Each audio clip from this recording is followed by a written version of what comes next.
Le résumé de Une année avec les stoïciens, 365 enseignements pour déployer son potentiel, de Ryan Holiday et Stephen Hanselman, va commencer. Profitez bien. Point clé 1.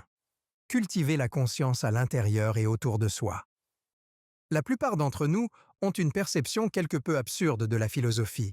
Elle est souvent perçue comme une matière intimidante, qui enlève tout plaisir à la vie et n'est adoptée que par des personnes qui cherchent des réponses à des questions compliquées. Mais le stoïcisme n'a rien à voir avec ça. Ce n'est pas une forme de philosophie qui rendra votre vie misérable. C'est un outil pour rendre votre existence satisfaisante. Et si vous voulez vivre votre vie en accord avec les disciplines et les vertus du stoïcisme, vous devrez avoir une profonde conscience de vous-même et une perception claire du monde qui vous entoure. Comme toute autre branche de la philosophie, la première exigence essentielle du stoïcisme est la clarté de pensée, qui découle de l'examen de soi. Parmi les partisans légendaires du stoïcisme figure Épictète. Il affirmait que nous devenons philosophes en exerçant la raison pour nous guider et en remettant en question nos croyances, nos émotions et notre langage. En philosophie, il est important de commencer par une perception claire de son propre principe directeur. Épictète. Le stoïcisme cultive la force intérieure, la résilience et l'acceptation face aux défis de la vie, au lieu de se laisser dominer par les circonstances extérieures. Se sous-estimer n'est pas une bonne chose. Nous devons apprécier chaque réussite et chaque acte de bravoure que nous réussissons à faire. Nous devons faire face à la fois à nos faiblesses et à nos forces. Elles sont essentielles et font de nous des êtres humains. En faisant une évaluation nette de nous-mêmes, nous parviendrons à regarder vers l'intérieur et à découvrir ce dont nous sommes vraiment capables. Continuez ce résumé pour découvrir ce que signifie être stoïcien et les avantages de la pratique de la philosophie stoïcienne. Clé 2. Se concentrer avec des pensées claires. Chaque jour peut se transformer en un cycle étouffant de réflexions excessives. Ai-je bonne mine? Est-ce que je dois aller là-bas? Est-ce que je vise à la hauteur de mon potentiel? Ai-je fait des progrès? Quelle est la prochaine étape? Suis-je bon en quoi que ce soit? En effet, avec toutes les distractions qui nous entourent, la vie moderne est accablante. Mais il est possible de rester concentré malgré toutes ces distractions. Contrôlez vos perceptions. Dirigez correctement vos actions. Acceptez ce qui échappe à votre contrôle. Ryan Holiday et Stephen Hanselman. Nous devrions suivre l'exemple de l'entraîneur de la NFL, Bill Belichick, qui dit simplement à ses joueurs « Faites votre travail ». Peu importe qui nous sommes, artistes, codeurs, baristas ou managers. Tout ce que nous avons à faire, c'est de nous concentrer sur notre tâche et de l'accomplir au mieux de nos capacités. Ce n'est pas à nous de nous perdre dans les considérations et les affaires des autres. Vivre dans l'instant est essentiel car cela nous permet d'apprécier pleinement le présent et de tirer le meilleur parti de nos expériences. Quand nous sommes attentifs et présents, nous pouvons nous engager plus pleinement dans notre environnement et apprécier la beauté du monde qui nous entoure avec émerveillement. Cela peut également contribuer à réduire le stress et l'anxiété car nous ne nous inquiétons pas de l'avenir et nous ne ruminons pas le passé. De plus, être présent peut améliorer nos relations avec les autres car nous sommes pleinement engagés et attentifs dans les conversations et les interactions. Marc Aurèle, l'empereur romain, conseillait de toujours aborder chaque tâche comme s'il s'agissait de la dernière chose que l'on ferait sur Terre. De cette manière, nous pouvons nous concentrer sur ce qui est important et ne pas céder aux distractions. Marc Aurèle a également conseillé d'utiliser un mantra pour rester concentré. Dès que le monde commence à nous décourager, nous avons besoin d'un rappel pour rester déterminés. Je connais la vérité et je suis capable de faire mon travail. C'est un mantra dont la répétition permet de garder un esprit clair et concentré. Vous pouvez également rester concentré et fixer votre attention sur ce qui est essentiel en acceptant que vous ne pouvez pas tout contrôler. Certaines choses dépassent les capacités humaines. En prenant conscience de vos limites, vous pouvez réduire considérablement le nombre de choses dont vous devez vous préoccuper. Point clé 3. Apprivoiser ses émotions pour agir plus sagement. Theodore Roosevelt est une personne d'intérêt qui avait un point de vue stoïque. C'était un homme puissant, mais il avait aussi une personnalité addictive avec des tendances compulsives. Roosevelt ne pouvait pas vivre sans travail et sans activité physique. Il a frôlé la mort en explorant une rivière en Amazonie et a tué inutilement des milliers d'animaux pendant ses voyages en Afrique. Roosevelt a également supplié de rejoindre les forces armées pendant la Première Guerre mondiale alors qu'il avait presque 69 ans. Comme Roosevelt, beaucoup d'entre nous sont poussés par quelque chose qui échappe à notre contrôle. Le calme nous effraie et nous recherchons une forme de destruction. Nous choisissons la discorde, alors que la paix est en fait le choix le plus honorable et le plus approprié. Pour éviter cette erreur, laissez toujours l'intelligence et la raison avoir le dessus quand vous prenez une décision cruciale. Contrôlez vos émotions et cessez de vous y abandonner de manière impulsive. Contrôler ses émotions est plus facile à dire qu'à faire. Comment y parvenir? La réponse réside dans la pleine conscience et la pratique. Dès que vous sentez une vague d'émotions intenses vous envahir, prenez le temps de respirer. Si les émotions sont trop fortes, remarquez comment elles se manifestent dans votre corps. Votre cœur bat-il trop vite? Vos mains sont-elles brûlantes ou, au contraire, froides comme la glace? Essayez de détendre votre corps progressivement, en vous frottant les mains ou en passant les bras autour de vous. Concentrez-vous sur votre respiration. Commencez votre analyse quand vous vous sentez mieux ou que les émotions sont moins intenses. Parlez à quelqu'un de vos sentiments ou écrivez-les si possible. Cette évaluation rendra vos émotions plus structurées et plus compréhensibles. La tenue d'un journal est une excellente pratique de la pleine conscience. Il peut contribuer à réduire les symptômes de l'anxiété et de la dépression, à améliorer la qualité du sommeil et à renforcer l'estime de soi.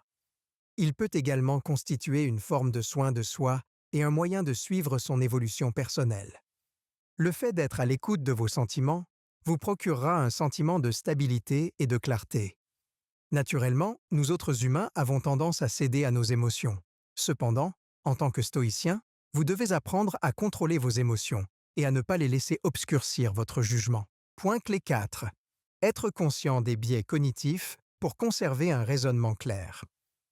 En tant qu'être humain, nous nous considérons souvent comme intelligents et sages, mais la vérité est que tout le monde a ses limites.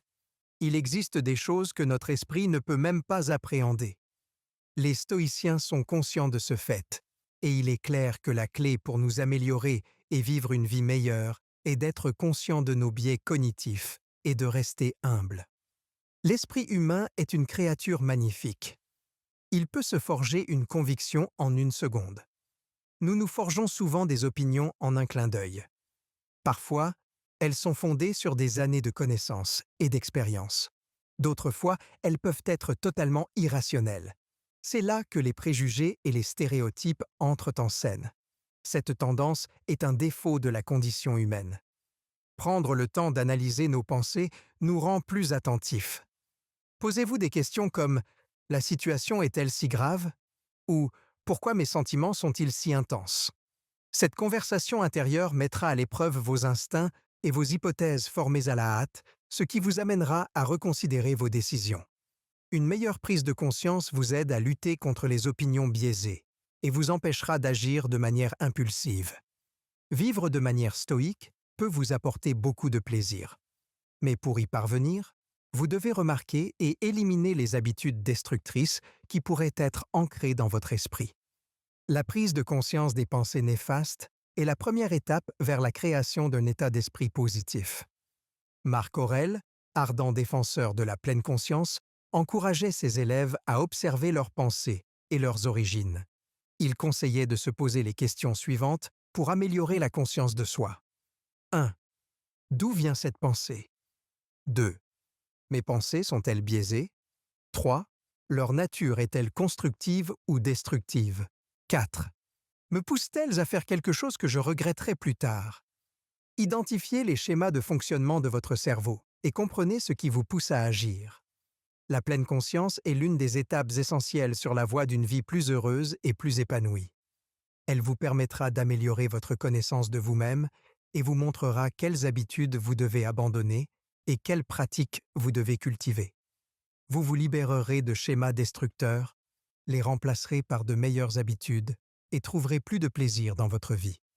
De cette façon, vous atteindrez quelque chose de grand, la paix intérieure. Point clé 5. Les obstacles font partie de la vie. Même avec une planification excellente, les choses ne se passent pas toujours comme prévu. La vie suit son cours, les gens se mettent en travers de votre chemin et les situations tournent mal de temps en temps. La véritable réussite consiste à trouver différents moyens de contourner ces obstacles. L'esprit stoïcien envisage les choses sous le même angle. Les stoïciens ne sont pas entièrement préoccupés par les préparatifs et n'ont pas de plan pour chaque détail de leur vie. Mais ils ne s'inquiètent pas. Quoi qu'il arrive, ils sont persuadés que l'adaptation arrangera tout. Les stoïciens ont une vision souple de la vie. Ils ne cherchent pas d'instructions. Ils mettent l'accent sur l'indépendance et la créativité. Les stoïciens cultivent attentivement leur confiance en eux et trouvent des solutions inattendues aux problèmes. Ainsi, ils sont résilients et mentalement préparés à voir l'opportunité dans chaque défi auquel ils sont confrontés, au lieu d'être rigides. Nous pouvons adopter les pratiques stoïciennes et faire face à n'importe quel obstacle en considérant que nous avons toujours une option de secours. Tout plan peut rencontrer un changement inattendu et il en va de même pour notre esprit. Il peut passer d'une perception à l'autre et créer des solutions à la plupart des problèmes. Chaque obstacle ouvre la voie à de nouvelles opportunités. Si un ami nous fait du mal, nous pouvons utiliser cette situation comme un moment d'apprentissage. Nous pouvons apprendre à établir nos limites et cesser de communiquer avec cette personne. Ou bien, si nous accordons une grande importance à l'amitié, nous pouvons développer le pardon.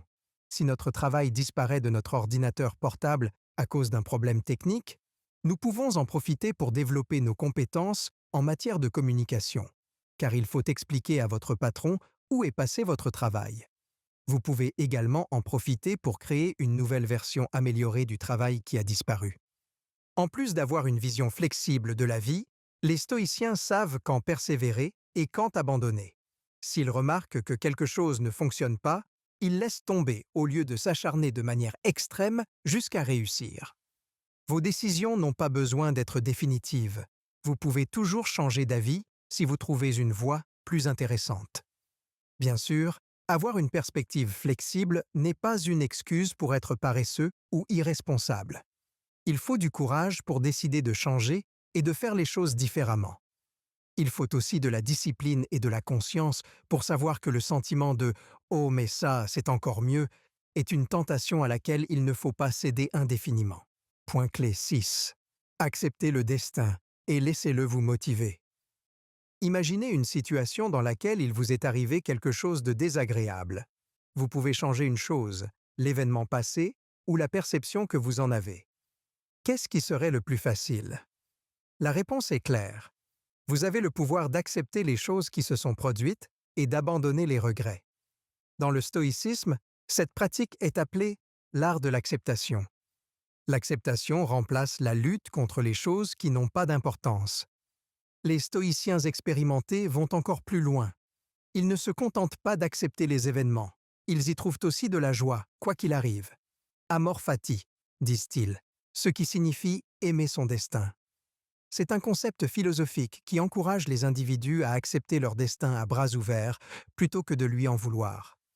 Adopter un point de vue positif à l'égard des circonstances permet de cultiver une plus grande résilience et aide à trouver un sens et un but à sa vie. Cette compétence va au-delà de l'acceptation. Les stoïciens expérimentés apprécient chaque événement.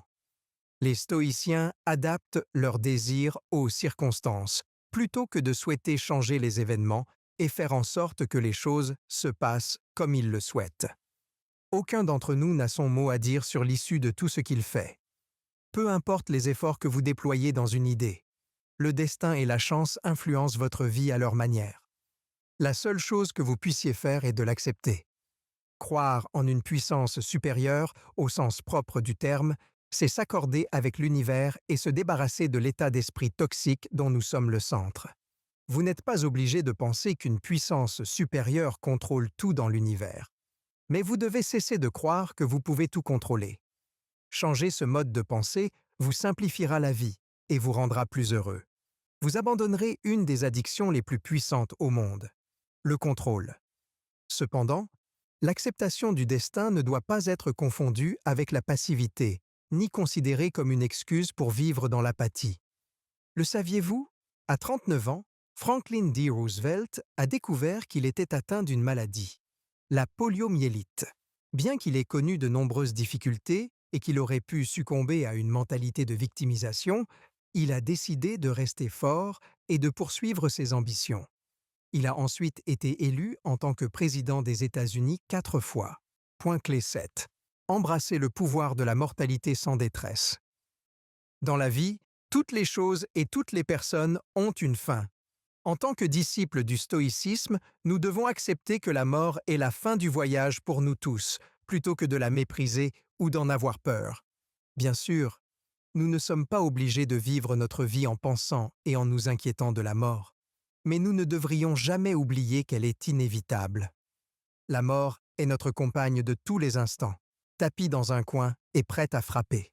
Cette menace peut nous influencer de 2 manières. Nous pouvons passer notre vie à la craindre constamment ou transformer cette crainte en motivation et aspirer à accomplir notre temps sur Terre. Il est facile de s'enliser dans le cycle pétrifiant de la fuite devant la mort. Si nous choisissons cette voie, la peur obscurcira constamment notre jugement, nous empêchant de profiter pleinement de notre vie. Comprendre et accepter notre mortalité est l'une des décisions les plus importantes que nous ayons à prendre. Quelles sont les expériences qui nous font prendre conscience du caractère inévitable de la mort? Il faut parfois un événement radical et inattendu, comme un accident de voiture, pour prendre conscience que notre temps est compté. La prise de conscience peut également résulter d'événements injustes, comme le fait de vivre pendant une guerre à grande échelle. Le fait de voir ses concitoyens succomber chaque jour est un rappel douloureux de la mortalité. Ce que nous pouvons faire pendant de tels événements, c'est accepter cette horreur et utiliser nos émotions comme un carburant pour continuer à nous battre. Nous pouvons utiliser ce mantra comme guide. Puisque des gens meurent tous les jours pour assurer ma sécurité, le moins que je puisse faire est d'abandonner la peur et de faire mon travail. Il n'y a pas de ressource plus précieuse que le temps. Notre principal objectif devrait être de l'utiliser à son plein potentiel. Alors, profitez d'aujourd'hui et de chaque jour pour faire le bien aussi souvent que possible et soyez content de ce qui vous a été donné. Le monde est sans doute inégal, mais la mort, c'est une chose que l'on ne peut pas fuir. Tout le monde y est confronté. La mort est un égalisateur. Qui que vous soyez et d'où que vous veniez, vous ne pouvez pas y échapper. Que votre confiance soit au maximum ou qu'elle soit au plus bas, souvenez-vous de votre destination finale. La mort ne fait aucune discrimination. Elle a pris, elle prend et elle prendra toujours. Conclusion du résumé. Le stoïcisme est un outil pour réussir à vivre une bonne vie. Il fournit un ensemble de principes directeurs qui peuvent vous aider à faire de meilleurs choix. Les anciens stoïciens pensaient que l'ordre du monde était un phénomène naturel. Ainsi, chaque aspect de la vie est interconnecté pour remplir un devoir spécifique. En tant que disciple stoïcien, votre mission première est de rechercher la vertu. Les stoïciens y accordent une grande importance, car c'est le but le plus élevé que l'on puisse atteindre. Une vie vécue dans la vertu est une vie vécue dans l'honnêteté, la discipline et le courage. Nous avons tendance à désirer des choses qui ont un sens artificiel. L'argent devient souvent le centre de notre attention, comme s'il contenait toutes les réponses au succès et à l'épanouissement. Nous ne sommes confrontés à la dure réalité que quand nous atteignons nos objectifs matérialistes. L'argent ne fait pas le bonheur. Il apporte la stabilité et une plateforme pour atteindre d'autres objectifs, mais il ne devrait jamais être notre objectif. La vertu, en revanche, n'a rien à voir avec cela. Elle a une valeur immense. Ce sont nos actes qui déterminent si nous sommes des personnes vertueuses. Bien entendu, le prix à payer pour la vertu est de s'y efforcer volontairement, car personne ne vous forcera à faire ce qu'il faut. En poursuivant votre voyage dans le stoïcisme, en adoptant ses principes directeurs, vous en viendrez à croire en vos capacités. De plus, grâce à votre persévérance et à votre résolution, vous vous améliorerez et influencerez positivement la vie de ceux qui vous entourent. Essayez ce qui suit. Ne surestimez jamais vos capacités, mais ne vous sous-estimez pas non plus. Établissez une bonne connexion avec vos émotions. Appliquez l'approche de la pleine conscience pour mieux comprendre ces émotions. Mesurez vos actions et les raisons qui les motivent. Essayez de comprendre la direction vers laquelle elles vous mènent. Si ce chemin ne vous rend pas heureux, arrêtez-vous. Résumé fini. Prenez le temps de l'évaluer afin que nous puissions vous aider à vous développer de la meilleure façon possible.